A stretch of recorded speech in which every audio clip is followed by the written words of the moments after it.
دوستو بزرگوں، رمضان المبارک کی بابرکت ساعات گزر رہی ہے۔ یہ مہینہ کئی حوالوں سے بڑی عظمتوں، رفعتوں، رحمتوں اور برکتوں والا مہینہ ہے۔ ان وجوہات میں سے ایک بڑی وجہ اس مہینے کی عظمت کی وہ یہ ہے کہ اسی مہینے کا اللہ رب العزت نے انتخاب کیا قرآن پاک کے نزول کے لیے۔ وہ قرآن کہ جس کو اللہ رب العزت نے کسی ایک خاص قوم، کسی ایک طبقہ یا ایک خاص وقت کے لیے ہدایت بنا کر نہیں بھیجا، بلکہ اللہ رب العزت نے پوری انسانیت کے لیے اور قیامت تک کے لیے اللہ رب العزت نے ہدایت اور رہنمائی کا ذریعہ بنا کر بھیجا ہے۔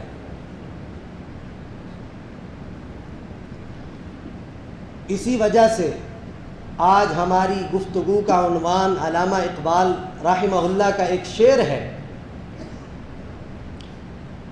وہ معزز تھے زمانے میں مسلمان ہو کر، اور تم خوار ہوئے تارک قرآن ہو کر۔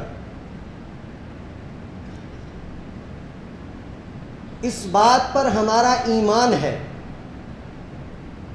جو بھی مسلمان ہے حضور علیہ السلام کا کلمہ لا الہ الا اللہ محمد الرسول اللہ پڑھنے والا ہے، اس کے دل میں یہ ایمان ضرور ہے کہ یہ جو قرآن پاک ہمارے سامنے موجود ہوتا ہے، جو الحمدللہ سے لے کر من الجنت والناس تک محفوظ ہے، اس قرآن پاک کو دیکھنا، اس قرآن پاک کی تلاوت کرنا، اس قرآن پاک کی تلاوت کا سننا، اس کو پڑھنا، اس کو پڑھانا، اس کا سمجھنا، اس کا سمجھانا سب باعث ثواب ہے۔ ہر مسلمان کا یہ عقیدہ ہے۔ کیوں؟ اس وجہ سے کہ یہ کتاب باقی کتابوں کی طرح صرف اللہ رب العزت کی نازل کردہ کتاب نہیں ہے، بلکہ یہ اللہ رب العزت کا کلام ہے۔ تورات، زبور، انجیل آسمانی کتابیں اللہ رب العزت نے تلاوت نہیں فرمائی۔ یہ قرآن پاک وہ مقدس کتاب ہے، وہ واحد کتاب ہے کہ جو کتاب اللہ بھی ہے، کلام اللہ بھی ہے۔ اس کتاب کو اللہ رب العزت نے ذلت کی پستیوں میں گرے ہوئے لوگوں کے لیے بھیجا،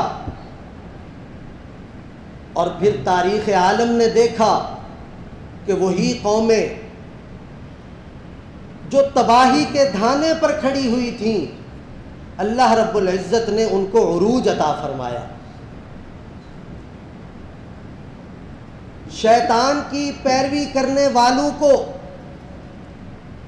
اس قرآن پاک نے ایک اللہ رب العزت کی بندگی پر لگا دیا اور ایک اللہ کے سامنے نیاز جبیں جھکانے والا بنا دیا۔ تو پھر ہم نے دیکھا، تاریخ کی، حدیث کی کتابیں اٹھا کر دیکھیے، مسلمانوں کی ابتدائی صدیاں دیکھیے، اس قرآن پاک کو اپنے سینوں سے لگانے والوں کی حالت کو دیکھیے، اس قرآن پاک کو اپنے عمل میں لانے والوں کی حالت کو دیکھیے کہ اللہ رب العزت نے ان کو سربلندی عطا فرمائی۔ وجہ کیا تھی؟ وجہ یہ تھی کہ وہ قرآن پاک پر عمل کرنے والے تھے، قرآن پاک کو اپنے زندگیوں میں لانے والے تھے، تو اللہ رب العزت نے ان کو وہ مقام اور مرتبہ عطا فرمایا۔ اگر قرآن پاک کے نزول سے پہلے کے حالات کو دیکھیے، قرآن پاک کے نزول سے پہلے والے انسان کو دیکھیے اور پھر قرآن پاک کے نزول کے بعد والے انسان کو دیکھیے، آپ کو زمین آسمان کا فرق نظر آئے گا۔ یہ فرق پیدا کرنے والی کتاب یہ قرآن پاک ہے، جس کے کئی ناموں میں سے ایک نام الفرقان ہے۔ حق اور باطل کے درمیان فرق کرنے والی یہ کتاب ہے۔ اور پھر بدقسمتی سے جب ہم مسلمانوں کا اس قرآن پاک سے تعلق کمزور ہونا شروع ہوا، ہمارا تعلق جب اس سے ٹوٹا، تو پھر آپ اپنے اس دور میں اور صحابہ کرام رضوان اللہ علیہم اجمعین اور ان کے بعد والے ادوار میں اگر کمپیریزن کریں گے، آپ کو فرق واضح ہو جائے گا کہ وہ کس طرح بلندیوں پر تھے اور ہم کس طرح زوال کا شکار ہوتے چلے جا رہے ہیں۔ جب یہ کمپیریزن آپ کریں گے تو حضور علیہ السلام کا وہ فرمان واضح ہو جائے گا۔ حضور علیہ السلام نے ارشاد فرمایا، ان اللہ یرفع بہذا الکتاب اقواما ویضع بہ آخرین، کہ اللہ رب العزت اسی کلام اللہ کی برکت سے بعض اقوام کو بلندیوں کی طرف لے کر جاتے ہیں اور بعض کو پستیوں کی طرف لے کر چلے جاتے ہیں۔ اور فرمایا القرآن حجت لک او علیک، یہ قرآن یا تو تیرے حق میں گواہی دے گا یا تیرے خلاف گواہی دے گا۔ تو جس طرح صحابہ کرام رضوان اللہ علیہم اجمعین اہل بیت اطہار قرآن پر عمل کر کے دنیا اور آخرت میں سرخرو ہوئے، آج ہماری یہ جو حالت ہے، آج ہر جگہ جو ہمیں زوال ہی زوال، پستی ہی پستی مسلمانوں کی نظر آ رہی ہے، اس کی بنیادی وجہ یہ قرآن پاک سے دوری ہے۔ آج آپ کو مسلمان زندگی کے ہر شعبہ میں بے چین نظر آئے گا، پریشان حال نظر آئے گا، مظلومیت کا شکار نظر آئے گا، پوری زمین خون مسلم سے رنگین نظر آئے گی۔ آج ہم اپنے آباء و اجداد کے شاندار ماضی کو ترس رہے ہیں۔ مسلمانوں کا جو عروج تھا وہ صرف کتابی صفحات تک محدود رہ گیا ہے۔ اس کی وجہ کیا ہے؟ وجہ میں اگر ہم غور کریں تو اس کی بنیادی وجہ یہ ہے کہ ہم قرآن پاک سے دور ہو چکے ہیں۔ ہم نے اپنی زندگیوں سے قرآن پاک کو نکال دیا، پھر حضور علیہ السلام کا فرمان ہم پر صادق آ گیا کہ اللہ رب العزت اسی قرآن پاک کی برکت سے اقوام کو رفعتیں، بلندیاں، عظمتیں عطا فرماتے ہیں۔ جب اقوام اس قرآن پاک سے دور ہو جاتے ہیں، پھر اللہ رب العزت ان کو پستیوں کی طرف لے کر جاتے ہیں۔ ہماری مثال اس بڑھیا جیسی ہے کہ جس نے بڑی محنتوں سے شوہر کی ناموجودگی میں اپنے بچے کو پڑھایا لکھایا، بڑی محنتیں کی، گھر گھر جا کر برتن مانجنے پڑے، لوگوں کے کپڑے سلائی کرنے پڑے، اپنے بچے کو پڑھا کر بیرون ملک بھیجتی ہے کہ کچھ کما کر لائے گا۔ اب بڑھیا انتظار میں ہے، مہینہ گزرتا ہے، ایک کاغذ کا ٹکڑا آتا ہے، پھر مہینہ گزرتا ہے، ایک اور کاغذ کا ٹکڑا آتا ہے، کئی مہینے گزر جاتے ہیں، بڑھیا پریشان ہو جاتی ہے، بچے کو بد دعائیں دیتی ہے کہ میں نے اتنی محنتوں سے پالا کہ یہ میرے بڑھاپے کا سہارا بنے گا، اور یہ کیا کرتا ہے، ایک کاغذ کا ٹکڑا میرے پاس ہر مہینے بھیج دیتا ہے۔ محلے والوں کو بتاتی ہے، کوئی سمجھدار کہتا ہے کہ وہ کاغذ کے ٹکڑے تو دکھاؤ۔ جب وہ کاغذ کے ٹکڑے دیکھتی ہے تو وہ دیکھنے والا کہتا ہے کہ اے بڑھیا، تجھے اس کاغذ کے ٹکڑے کی قیمت کا اندازہ نہیں ہے، ساری دولتیں اسی کے اندر ہیں، یہ بینک کا چیک ہے، تو بینک میں لے کر جائے گی، کیش کرائے گی، تجھے دولت ملے گی، روپیہ پیسہ ملے گا۔ تو جیسے اس بڑھیا کو اس چیک کی قیمت کا اندازہ نہیں ہے، آج ہم مسلمانوں کو قرآن پاک کی قدر و قیمت کا اندازہ نہیں ہے۔ آج ہم اغیار کے پیچھے بھاگے چلے جا رہے ہیں۔ قرآن نے رول ماڈل حضور علیہ السلام کو قرار دیا تھا، ہم اپنا رول ماڈل مغرب کو سمجھتے ہیں۔ کیوں؟ اس وجہ سے کہ جس طرح اس بڑھیا کو اس چیک کی قیمت کا اندازہ نہیں تھا کہ یہ کتنا بلندیوں والا، کتنی دولتیں اس کے اندر چھپی ہوئی ہیں، ہمیں بھی قرآن پاک کی قدر و قیمت کا اندازہ نہیں ہے۔ میرے بھائیوں، یہ قرآن پاک حضور علیہ السلام کی نبوت کا سب سے بڑا معجزہ ہے، اور اس سے بڑھ کر کہتا ہوں کہ آج ہم حضور علیہ السلام کے بے شمار معجزات سنتے ہیں۔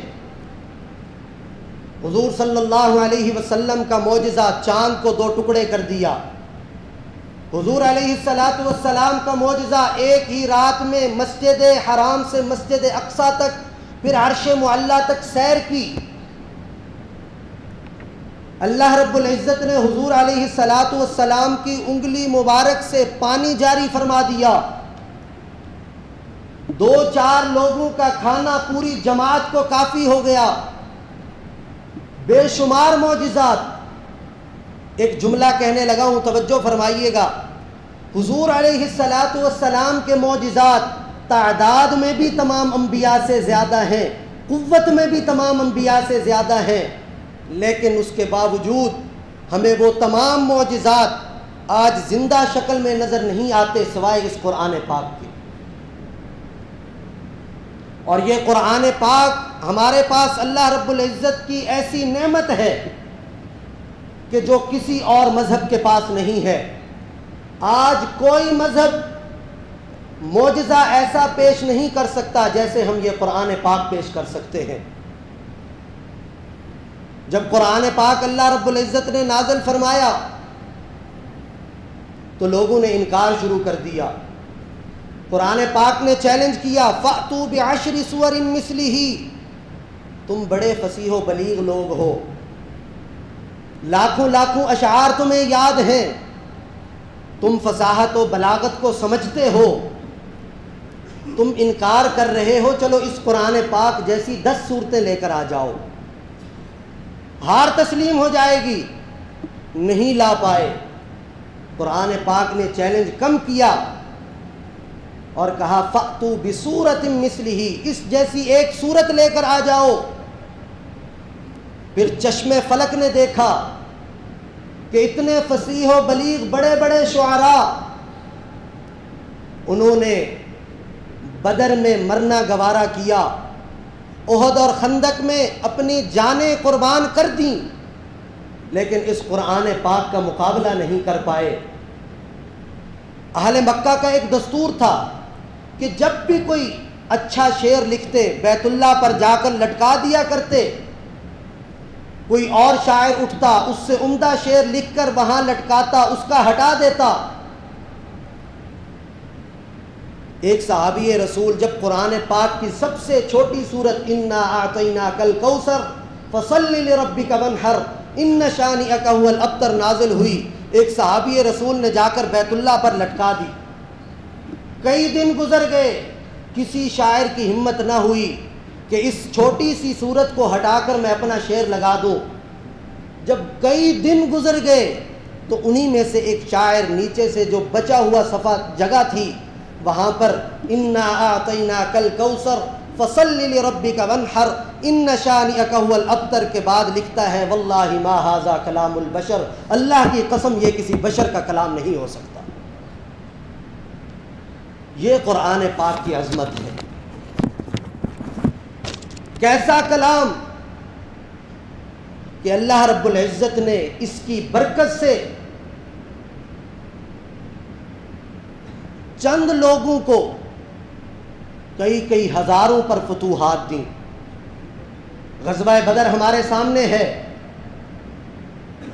313 مقابلہ میں 950، بے سر و سامانی کے عالم میں لیکن ایمان اتنا مضبوط ہے کہ دل میں صرف اللہ رب العزت کے خوف کے علاوہ کسی کا خوف نہیں ہے۔ پھر تاریخ نے دیکھا کہ بڑے بڑے جنگجو، بڑے بڑے سردار وہاں آپ کو ڈھیر نظر آتے ہیں۔ آج قرآن بھی وہی ہے، اللہ رب العزت کی شان بھی وہی ہے، مسئلہ کہاں آیا؟ آج مسلمان وہ نہیں رہا۔ ایک شاعر کہتا ہے، فضائے بدر پیدا کر فرشتے تیری نصرت کو، فضائے بدر پیدا کر فرشتے تیری نصرت کو، اتر سکتے ہیں قطار اندر قطار اب بھی۔ آج بھی اگر ہم اپنے ایمان کو مضبوط کر لیں تو آج بھی اللہ رب العزت کی مدد اور نصرت ہمارے لیے ہی ہوگی،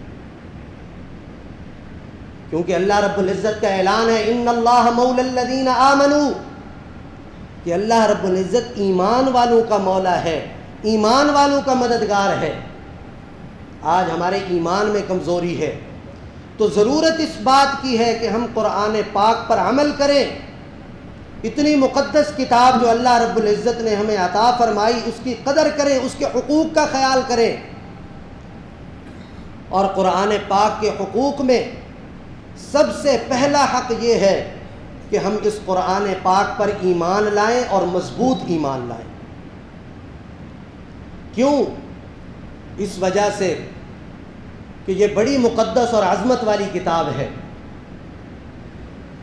نازل کرنے والی ذات وَإِنَّهُ لَتَنزِيلُ رَبِّ الْعَالَمِينَ، تمام جہان والوں کی رب، لانے والی، درمیان میں وسیلہ بننے والی ذات، نزل بہ الروح الامین، حضرت جبرائیل امین، تمام فرشتوں کے سردار، جس پر نازل ہوئی، نزل علی محمد، حضور علیہ السلام کے قلب اطہر پر نازل ہوئی۔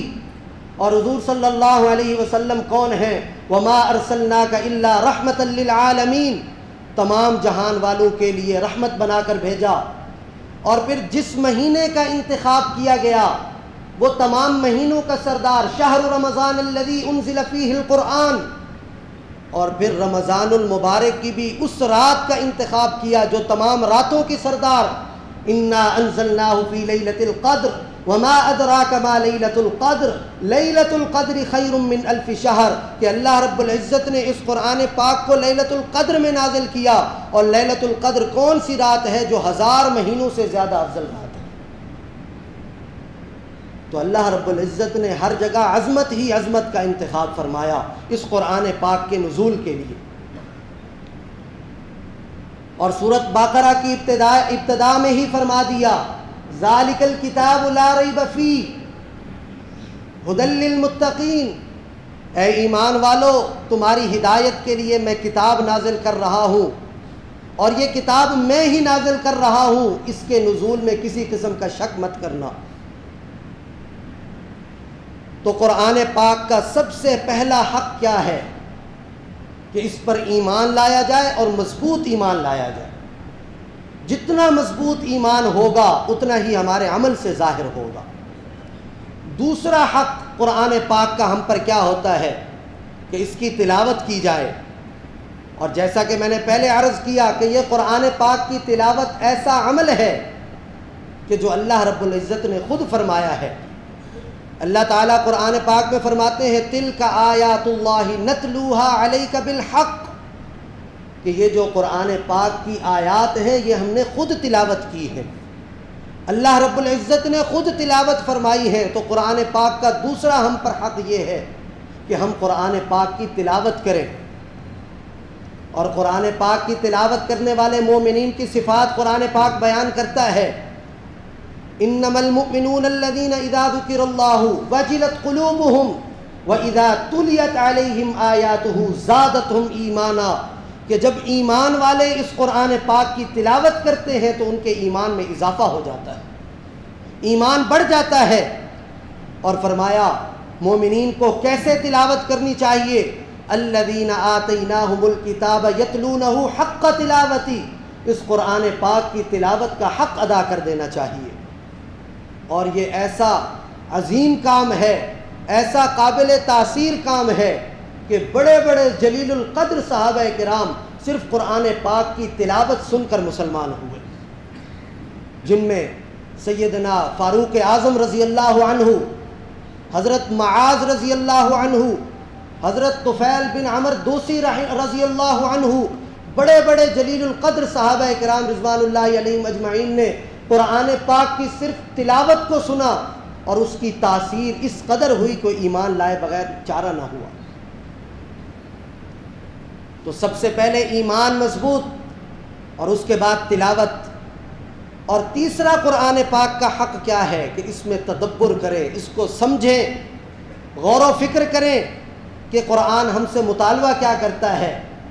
افلا یتدبرون القرآن، اللہ رب العزت شکوہ فرما رہے ہیں، کیا یہ لوگ قرآن پاک میں تدبر نہیں کرتے، غور و فکر نہیں کرتے؟ صحابہ کرام رضوان اللہ علیہم اجمعین کا اس قدر قرآن پاک کو سمجھنے کا شوق ہوا کرتا تھا کہ انہوں نے آپس میں کئی حضرات نے باریاں مقرر کی ہوئی تھیں کہ آج کے دن میں تمہارا کام بھی کروں گا، اپنا کام بھی کروں گا، تم حضور علیہ الصلاۃ والسلام کی محفل میں رہو، قرآن پاک کو سیکھو، قرآن پاک کو سمجھو اور پھر مجھے آ کر سمجھانا، اور کل یوں کریں گے کہ تم میرا کام کرنا، اپنا کام کرنا، میں حضور علیہ الصلاۃ والسلام کی محفل میں جاؤں گا، قرآن پاک کو سیکھوں گا، خود بھی میں سیکھوں گا، تمہیں بھی سکھاؤں گا۔ یہ صحابہ کرام رضوان اللہ علیہم اجمعین کا شوق تھا۔ اسی وجہ سے تو علامہ اقبال نے کہا ہے وہ معزز تھے زمانے میں مسلمان ہو کر، اور تم ذلیل و خوار ہوئے تارک قرآن ہو کر۔ وہ ان کا قرآن پاک پر اتنا مضبوط ایمان، اس کے بعد تلاوت میں شوق، اور پھر قرآن پاک کو سمجھنے کا شوق اس قدر تھا کہ جس نے ان کو باقی تمام اقوام سے ممتاز کر دیا تھا۔ قرآن پاک کا چوتھا حق کیا ہے؟ قرآن پاک کا چوتھا حق یہ ہے کہ اس کی تلاوت کر کے، اس کو سمجھ کر اس پر عمل کیا جائے۔ یہ قرآن پاک عمل کی کتاب ہے، اللہ رب العزت نے اس کو عمل کے لیے بھیجا۔ وَهَذَا كِتَابٌ أَنزَلْنَاهُ مُبَارَكٌ فَاتَّبِعُوهُ، اللہ رب العزت مسلمانوں کو حکم دے رہے ہیں کہ اے مسلمانوں، میں تم پر مبارک کتاب نازل کر رہا ہوں، تمہارا کام کیا ہے؟ اس کی اتباع کرنا، جو قرآن پاک کا حکم ہو اس پر عمل کرنا۔ اور یہ صحابہ کرام رضوان اللہ علیہم اجمعین کی زندگیوں میں دیکھیں کہ صحابہ تب تک ان کو چین نہیں آتا تھا جب تک کوئی آیت سنتے، اس کو سمجھتے اور اس پر جب تک عمل نہ ہوتا تب تک ان کو چین نہ آیا کرتا تھا۔ اور اللہ رب العزت وحی کی معرفت کے حصول کے باوجود اس پر عمل نہ کرنے والوں کی مثال کیا بیان فرماتے ہیں؟ مثل الذین حملوا التوراۃ ثم لم يحملوها کمثل الحمار يحمل اسفارا، کہ ایک آدمی تورات کو سنتا ہے، سمجھتا ہے، پھر اس پر عمل نہیں کرتا تو اس کی مثال گدھے جیسی ہے کہ گدھے پر کتابوں کا بوجھ لاد دیا جائے، اس کو کوئی فرق نہیں پڑتا۔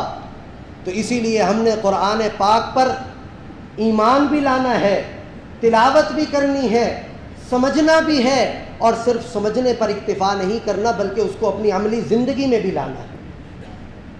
اور پھر ایک مسلمان کا یہاں پر آ کر کام بس نہیں ہو جاتا، کام ختم نہیں ہو جاتا، بلکہ ختم نبوت کی برکت سے اس امت مسلمہ کا اللہ رب العزت نے خاص وصف بیان فرمایا، خاص فضیلت بیان فرمائی۔ کیا فرمایا؟ کنتم خیر امت، تم تمام امتوں میں سب سے بہترین امت ہو۔ کیوں؟ اس وجہ سے اخرجت للناس تأمرون بالمعروف وتنہون عن المنکر، قرآن پاک کو سمجھ کر دوسروں کو سمجھانا بھی ہے، خود عمل کر کے دوسروں کی زندگیوں میں لانے کی کوشش بھی کرنی ہے، حتی الامکان جتنی استعداد ہے اس کے مطابق قرآن پاک کی تنفیذ کی کوشش کرنی ہے۔ کم از کم انسان کا بس اپنے گھر والوں تک تو چلتا ہے، اور حضور علیہ الصلاۃ والسلام نے فرمایا الا کلکم راع وکلکم مسئول عن رعیتہ، تم میں سے ہر ایک حکمران ہے، ہر ایک بادشاہ اور نگہبان ہے، اور ہر ایک سے اس کی رعایا کے بارے میں سوال ہوگا۔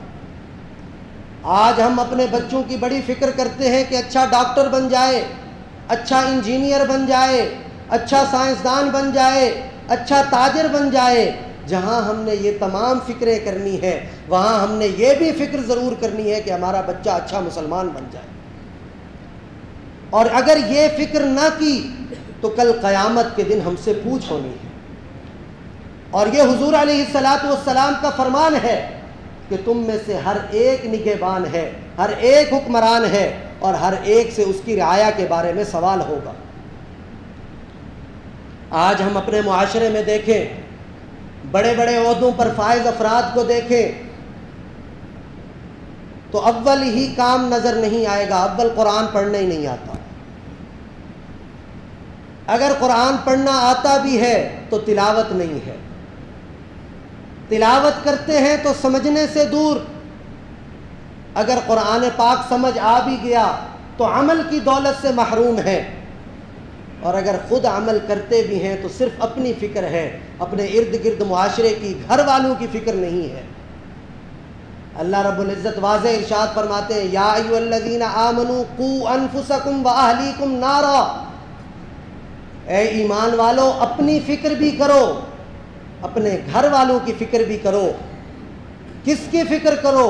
اس آگ سے بچنے کی فکر کرو جس کا ایندھن یہ انسان ہے. کتنی ہولناک آگ ہوگی جس کا ایندھن یہ انسان ہوگا. تو میرے بھائیوں, ہم نے اسی رمضان المبارک میں یہ عزم کرنا ہے کہ پورا سال بلکہ پوری زندگی ہم نے قرآن پاک کے ان حقوق کا خیال کرنا ہے, ان حقوق کی پاسداری کرنی ہے. جہاں اپنے بچوں کی دنیاوی فکر کرتے ہیں, اپنی معیشت اور معاشرت کی فکر کرتے ہیں, اپنے بچوں کی, گھر والوں کی ایمان کی فکر بھی کرنی ہے. آج ہم یہاں سے یہ عزم کر کے اٹھیں کہ ہم نے قرآن پاک کے تمام حقوق کا خیال کرنا ہے. آخر میں یہی دعا کروں گا, یا الہی ہمیں عامل قرآن کر دے, یا الہی ہمیں عامل قرآن کر دے, مسلمانوں کو نئے سرے سے مسلمان کر دے. وہ نبی جسے سرتاج الرسل کہتے ہیں اس کی امت کو ذرا تابع فرمان کر دے. وآخر دعوانا الحمد للہ رب العالمین.